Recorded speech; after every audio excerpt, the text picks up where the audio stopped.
Terve! Tällä kertaa Störmi-keittiössä tehdään makaronilaatikkoa Mifusta.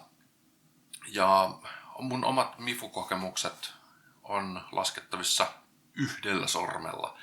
Ja silloin, kun sitä Mifua on aikaisemmin tehnyt, niin ei ollut mun mielestä oikeastaan minkään makusta. Niin nyt sitten odotan innolla, että millainen pettymysten vuo tää tämänkertainen kokkailu sitten onkaan. Eihän siinä mitään. Ruvetaan tekemään.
Noin, nyt on kastikkeen valmistuksesta haluan sen verran sanoa, että jos tosiaan ei ole kananmunia tai maitoa riittävästi ja koton löytyy kumminkin jonkin sorttisia pussikastikkeita, niin tämä on erittäin hyvä tapa tehdä tuosta laatikosta vähän eri makusta. Eli tehdään 2 pussia kastiketta ihan niin kuin sen pussin ohjeen mukaan. Tossakin on nyt per pussi tulee 1,5 desiä vettä ja 1,5 desiä maitoa. Ja sitten kun on tehnyt ne kaksi pussia tuossa kattilassa, niin lisätään semmoinen 0,5 pakettia koskelaskiaa. Niin se vähän jämäköittää sitä kastiketta ja sitten tulee todella hyvän makusta. Ja nyt sitten tässä odotellaan 0,5 tuntia. Tuo ruoka just meni uuniin. Ja sitten kun se on ollut 0,5 tuntia siellä, niin otetaan se pekka sen verran, että laitetaan juustorasteet päälle ja takaisin uuniin. Ja jännityksellä odotan.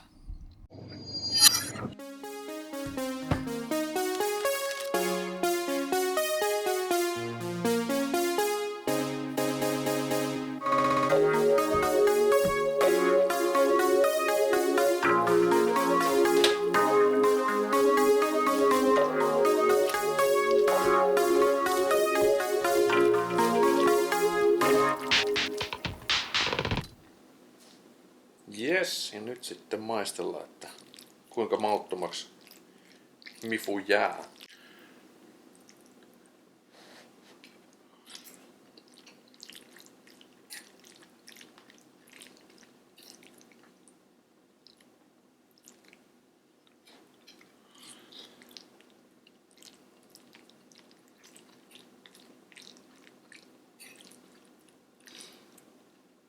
Tää on oikein tämmönen, mitä tää nyt luonnehtis. Tää maistuu ruskealle kastikkeelle, missä on pastaa seassa.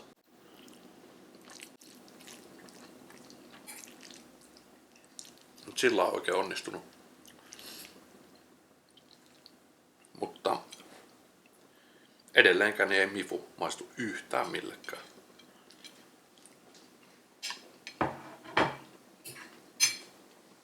Mutta tämänkertainen jakso oli tässä. Ensi kertaa.